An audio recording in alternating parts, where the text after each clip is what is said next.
We're joined by Gold Star families, the Vietnam Veterans of America, the VFW, the Iraq and Afghanistan Veterans of America. We're here with Vets First, Headstrong, American Legion representatives, Disabled American Veterans representatives, New York City Veterans Alliance, Blue Star families, the NYU Stephen Cohen Military Family Center. I'd also like to acknowledge Major General Patrick Murphy, our Dishes Commissioner, a retired two-star general, 41 years of military service, and the former adjunct general of the New York National Guard. Now he has a really tough position, working for me. He's a true patriot who spent years serving the state, the nation, and its people. Let's give him a round of applause.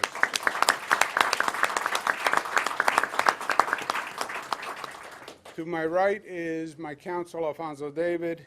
To Mecca's left is Jim McDonough, who is our head of director of the Division of Veterans Services. Jim is a 26-year retired colonel, distinguished military career, winner of the Bronze Star in Operation Iraqi Freedom in 2003. Let's give him a round of applause.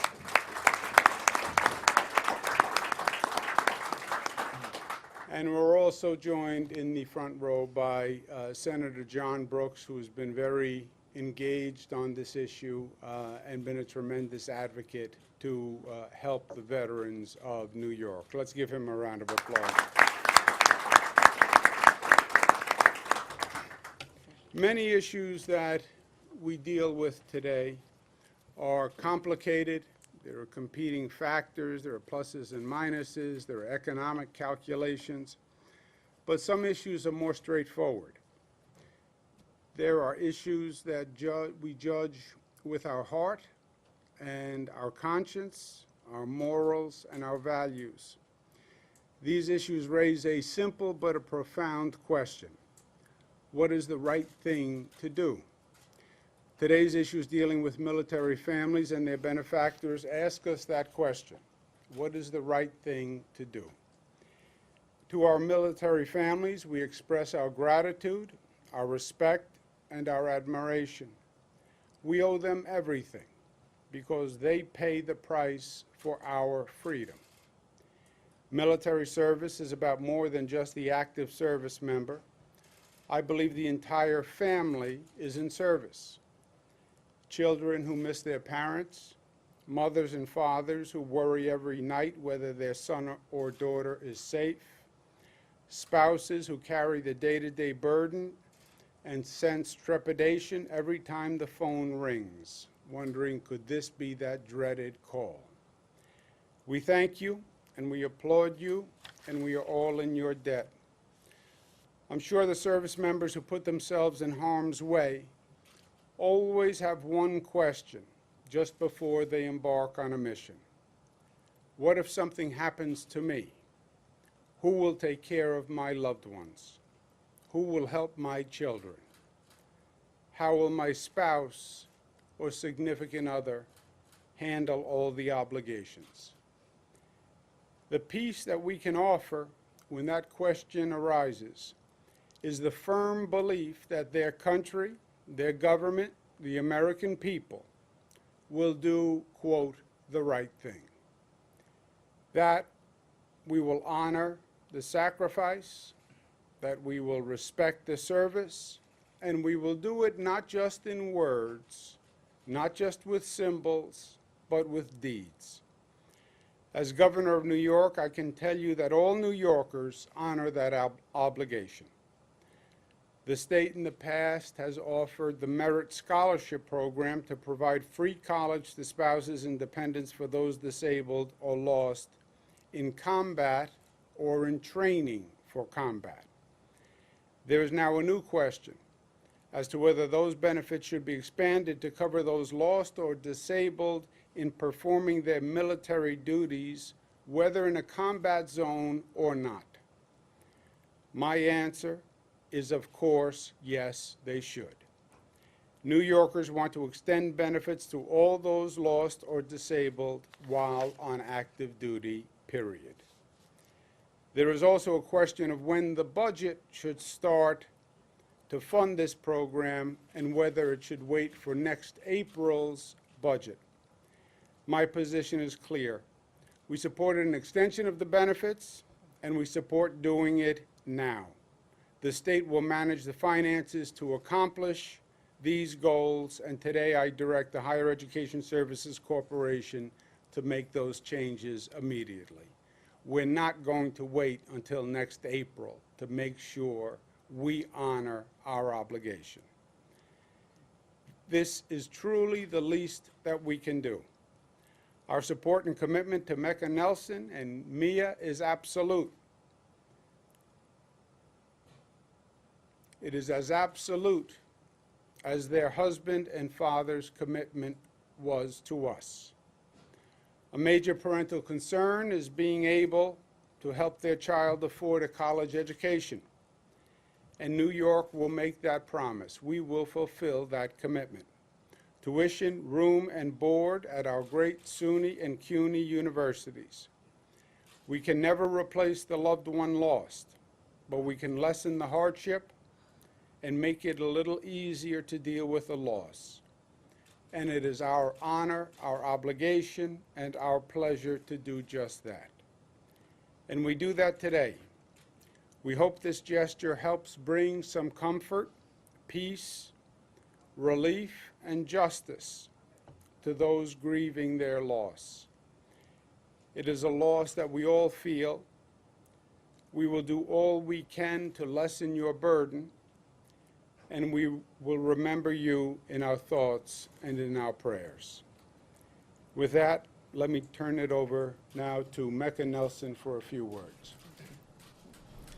Good morning. Well, good afternoon. It is great to be here today with Governor Cuomo to honor our loved ones who sacrificed their lives serving our country.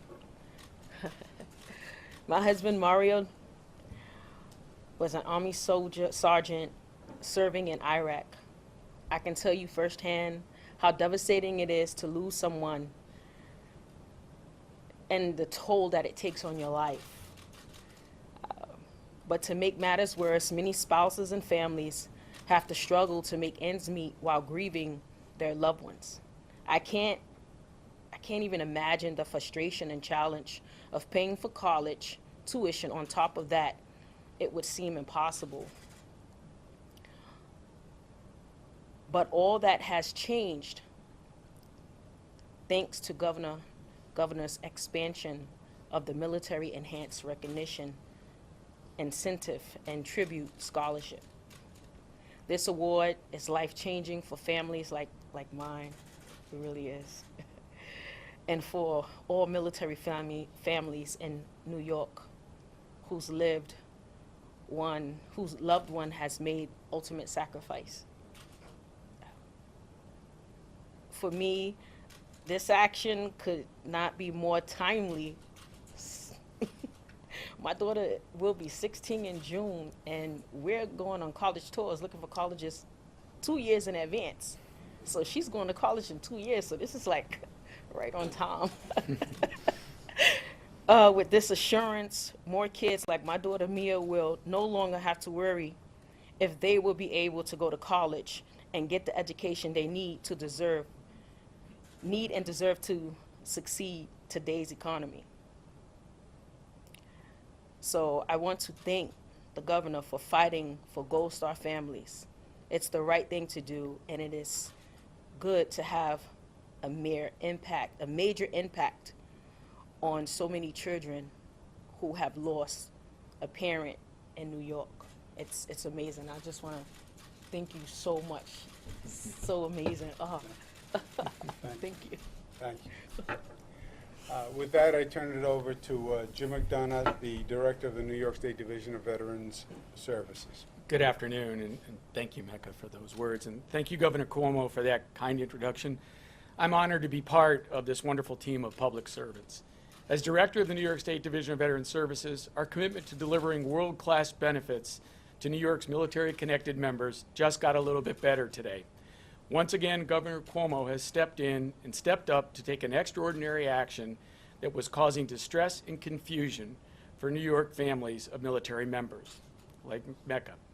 By taking action today, by executive action, he has ended the political issues and ensured that the dependents of all service members killed in the line of duty, whether it be a training exercise in the States or in combat overseas, will never have to worry about their future. The brave men and women of our military proudly serve their country with honor and courage. While they do not ask for anything in return, we owe them a great debt of gratitude for their military service. As the spouses, children, and dependents of these brave service members work to put the pieces of their lives back together, the last thing on their mind should be whether or not they will be able to afford college tuition. Ultimately, that is why the Division of Veterans Services is here, to advocate for those who have served our country and the benefits both they and their families deserve. The division is a network of veterans serving veterans, working closely as they navigate the social, economic, and medical benefits granted for their service in the United States military. We continue to partner with veteran service organizations, many of whom are with us today, to reach out to local communities and leaders so all service members, veterans, and their families in our communities know about and are accessing all the benefits they earned in service to our state and nation. This has been the mission of this agency since 1945, and today's announcement provides us with the opportunity to further support those who have already given so much. And thanks to the support of leaders like Governor Cuomo, the division can fulfill its mission to the brave men and women we serve and ensure their loved ones are taken care of. Thank you, Governor. Thank you. Thank you, Director. We'll take on-topic questions first, and then we'll take a break and we'll go to off-topic questions. Governor, regarding the Assembly's action last week, not allowing the bill to move forward, what do you make of them doing that? Was that a mistake? You know, I'll leave that for the Assembly. They said there were timing issues. It's not uncommon to put all budget-relevant issues together for the state budget. If a bill has a financial consequence, the normal protocol is to do it in the budget so we can have all finances allocated. But I think this is a special exception. I think there was a tremendous outpouring from veterans and their families all across the state when the bill was put aside. I do not want to send any misimpression to veterans' families that there is anything but total support for them. And I don't want any political issue or bureaucratic issue to interfere with the understanding that we are 100% committed to supporting our veterans' families. And that's why I'm taking this action. Given the fact that it's done outside of the budget, is it a nominal amount of money in your estimate? It is an amount of money that we can handle between now and next April. Governor, what do you say to New Yorkers who believe that Albany's priorities are out of whack if you're funding programs for undocumented immigrants before funding programs like this for Gold Star families? Well, I would say we're not, because today we're funding the veterans programs, right? You are, but it wasn't in the initial budget. Well, when the bill came up, it was past the budget presentation. But once the issue arose, we took action immediately. I mean, this came up when? Last week, the issue? So the issue came up last week.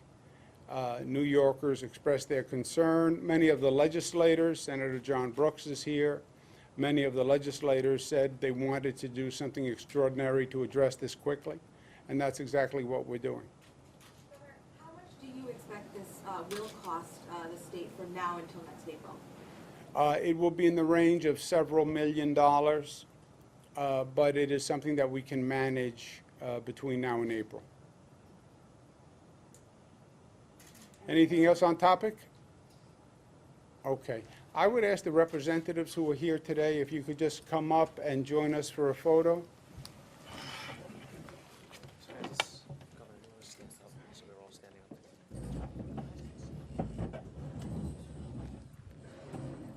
let's fill in this way.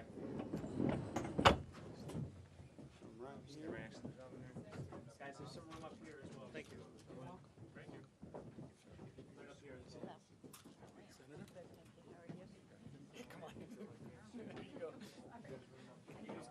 Rebecca,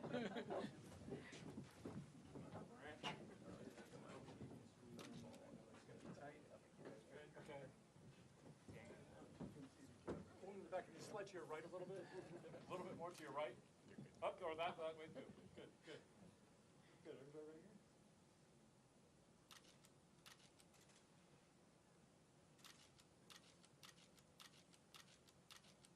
Hold it, don't move. Right here. Says that with authority, doesn't it? Thank you. All right, thank you, guys. Thank you all. Thank you all very much for being here. Good luck to you.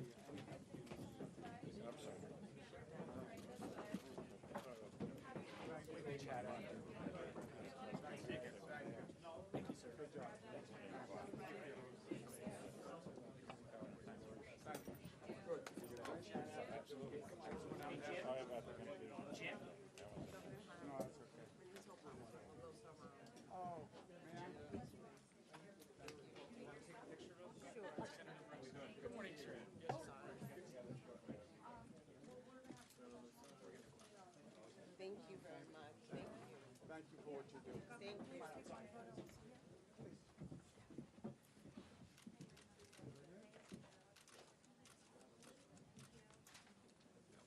Demanding. There you go. Exactly. Thank you. Thank you,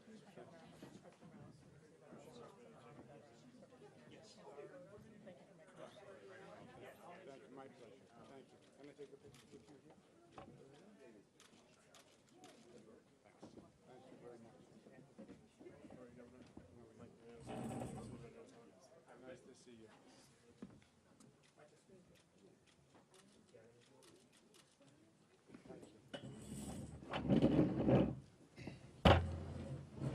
Okay. Any off-topic questions? Governor, New Jersey officials have been upset about congestion pricing. They feel as though they're kind of getting hit over the head with this. And Governor Murphy himself said that he'd been trying to reach out to you and was unable to reach you, I guess. I'm curious, has he reached out? Have you guys had a conversation about this? I spoke to the governor. Let's take a step back. We just finished the state budget a couple of weeks ago. It was probably one of the most impactful state programs that we've done. Criminal justice reform, property tax cap. It did a lot of good work for the state. And it passed something called central business tolling, which basically puts a toll on vehicles entering Manhattan. This was something they've talked about literally for decades. Mayor Lindsay proposed it. Mayor Bloomberg spoke about it. Everybody agreed it was a good idea. They just couldn't get it done because of the politics. We got it done.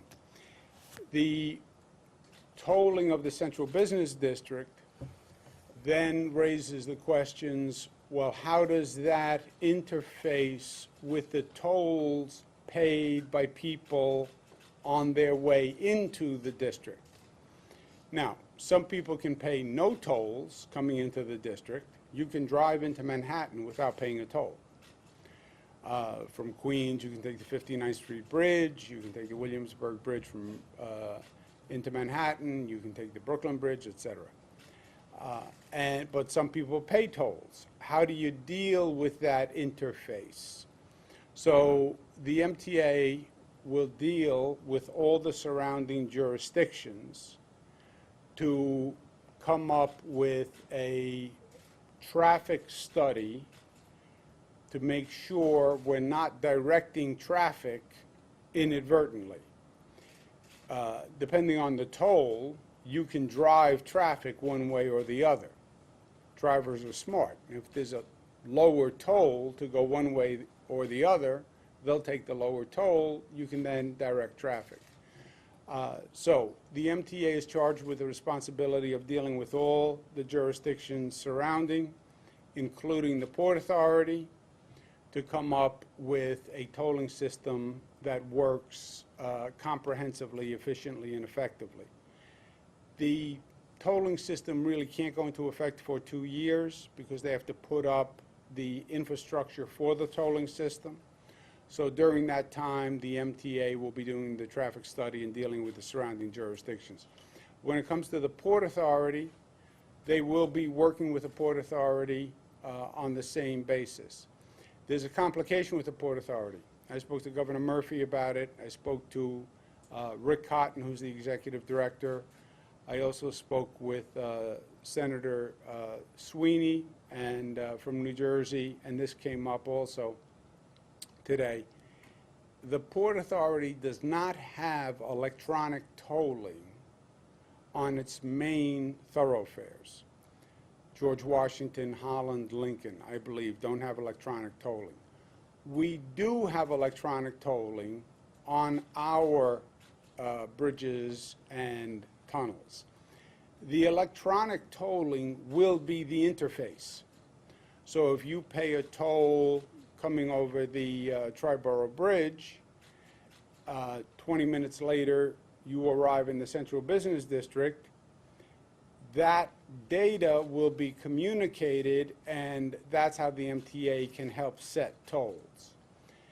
The Port Authority needs to install the electronic tolling on the George Washington, Holland, and Lincoln, if in fact those are the bridges that don't have it.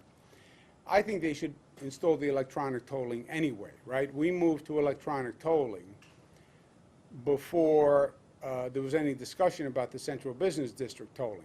Electronic tolling is faster. You don't stop. You don't pay a toll.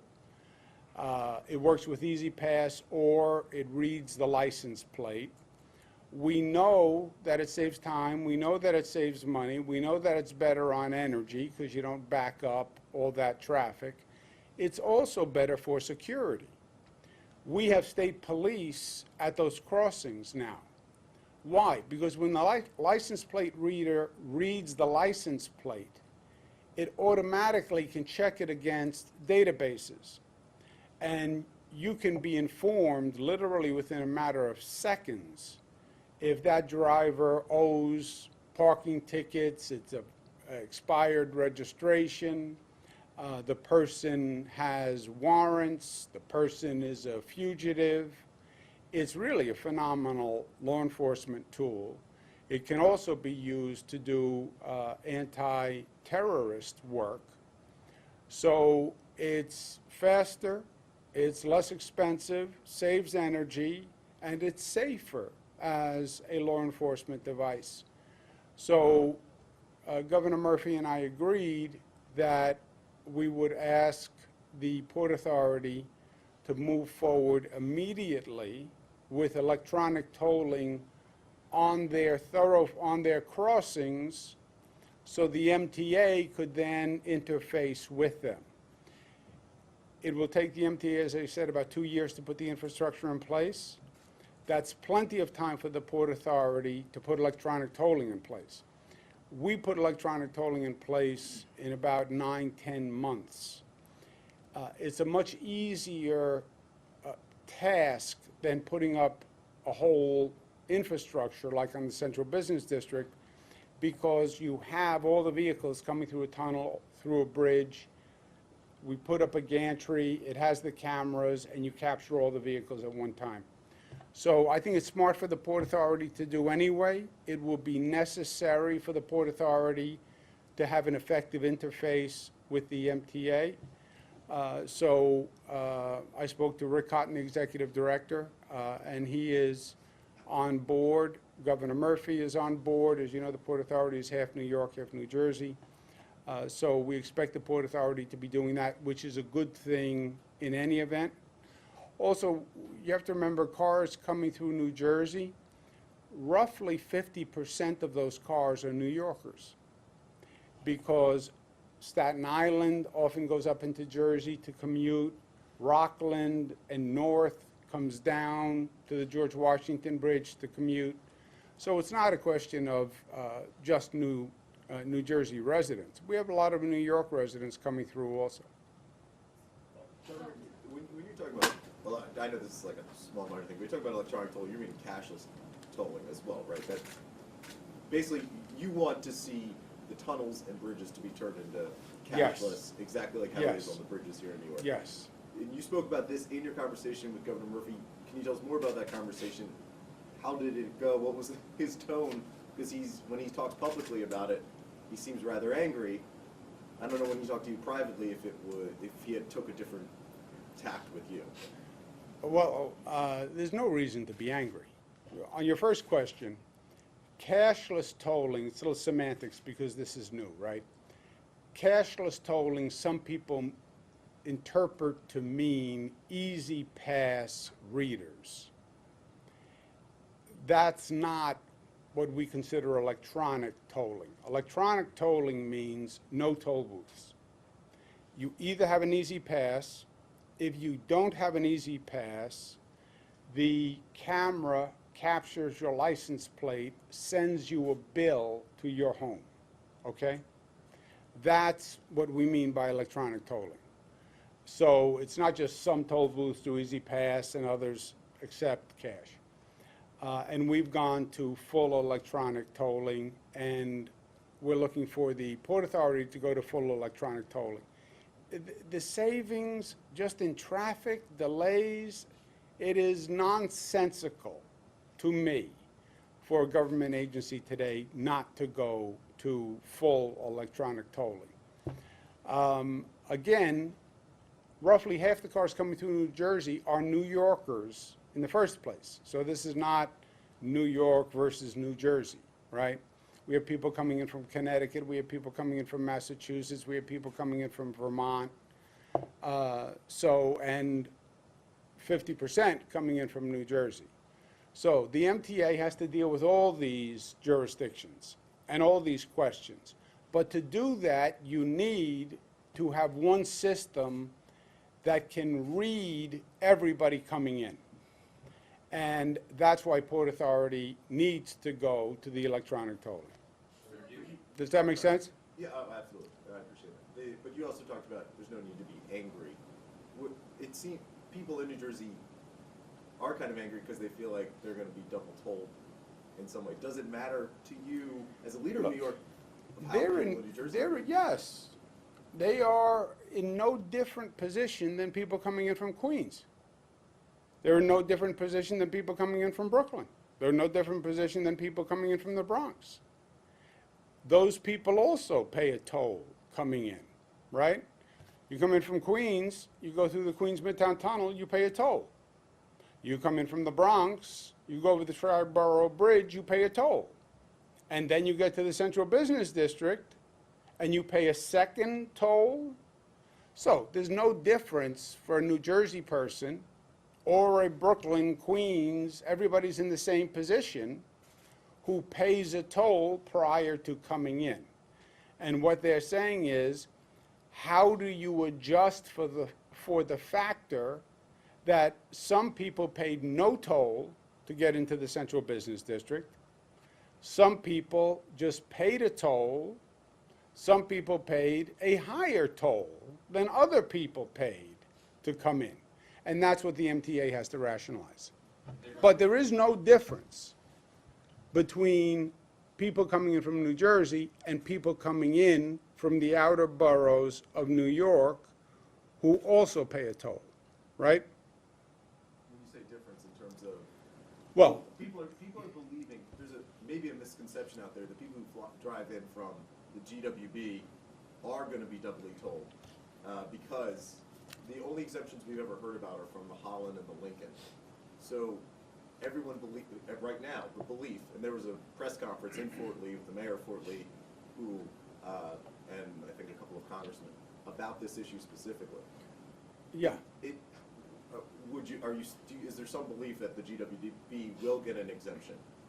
Well, the GWB, first, the same the same facts that apply to New Jersey apply to Queens, Brooklyn, and the Bronx. The question is the same. If I pay a toll and then I go into the Central Business District, how is that addressed? That question applies for everyone.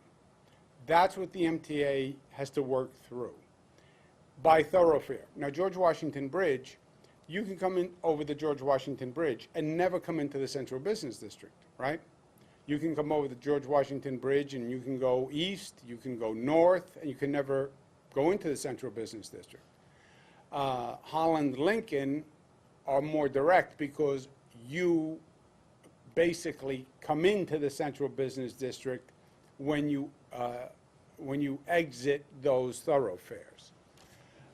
But Jersey, Queens, Brooklyn, Bronx, it's all the same question. At the same news conference today, two of the congressmen, they want to introduce legislation in Washington to cut federal funding to the MTA if the 3 Hudson River crossings are not exempt from congestion pricing and tolling. What is your response to that? People in Brooklyn want to declare war on New York and send the Brooklyn militia with Navy ships across to attack the MTA. I'm just kidding. I understand it's money and it's a concern for all these jurisdictions. Everybody has the same question. How will I be impacted by these tolls? And the truth is that's something the MTA has to work out. It will be doing that over the next 2 years. The traffic study is very important because if you give a discount on the George Washington Bridge, depending on what you do you drive people to go down to the Holland Tunnel? Do you drive people to go to the Mario Cuomo Bridge, right? Because, again, half of the people are coming from New York, so they have options. They can come over the Mario Cuomo Bridge, they could go up to the Mario Cuomo Bridge, they could come to Staten Island. So you want to make sure what you do does not inadvertently redirect traffic. And that is easier said than done. So they're doing a traffic study. They'll be working with all the jurisdictions. They have 2 years to do it because it can't go into effect before that anyway, because they need the infrastructure. However, the added complication for the Port Authority is you need the electronic tolling system that all the other crossings now have. So it's still a possibility that somebody traveling over the George Washington Bridge might get some kind of discount in congestion pricing? Yes. Yes. Governor, it appears as though the state Senate dropped an investigation. It was an ethics investigation that they were initially looking into. It goes back to a member tweeting at a staffer from the GOP, something offensive, and it appears as though they then remarked on the fact that was a favor that they did internally. I'm wondering your thoughts on that, whether or not there should be a subsequent review investigation. Well, the facts as you stated, yes, you cannot drop an investigation as a personal favor to another member. That violates your fundamental responsibility. So on those facts, yes, and that's why I don't want to comment on it any further because there may be a subsequent investigation. Governor, what is the benefit to society of having facial recognition cameras at bridge and tunnel toll plazas across the city, and how does that outweigh concerns of being a surveillance state? Yeah, I don't believe we have facial recognition software at bridges and tunnels. There have been released articles that there are. They're in the No, testing phase. in fact, there's only one pilot program. We don't have facial recognition technology. It's only being used in one pilot program. And there are specific confines or parameters that we've determined and implemented to make sure that civil liberties are protected. But it's only one pilot program. But it's not being, there's no effect to it. Correct. Governor, you've led the country with state gun safety laws in New York.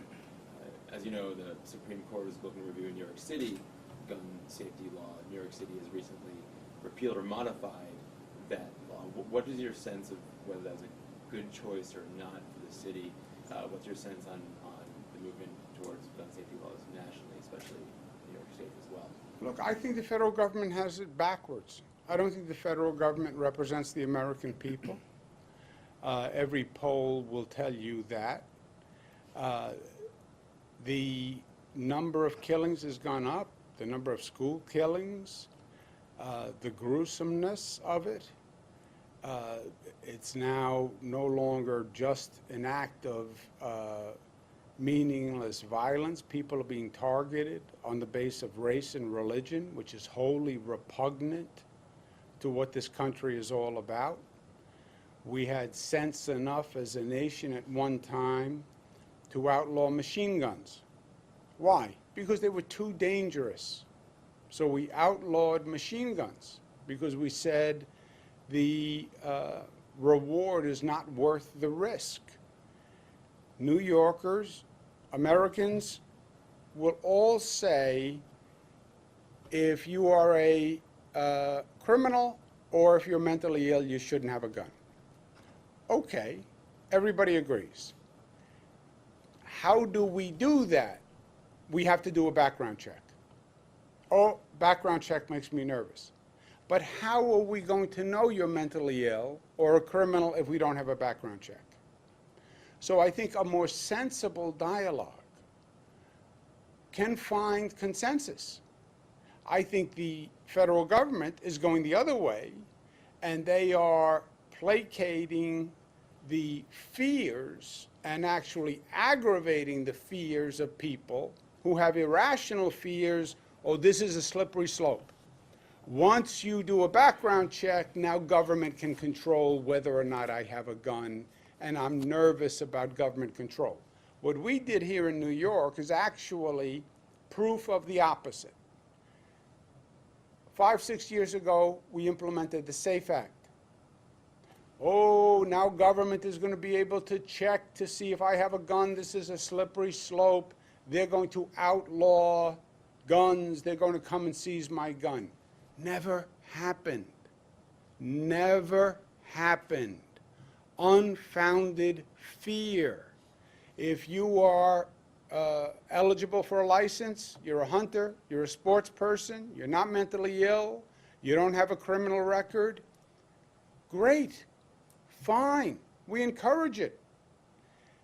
And it never happened. None of the fears happened, even in New York. So I think it's unfortunate, but I think you have a federal government that's not trying to forge consensus. They're trying to breed fear, and they are doing it successfully.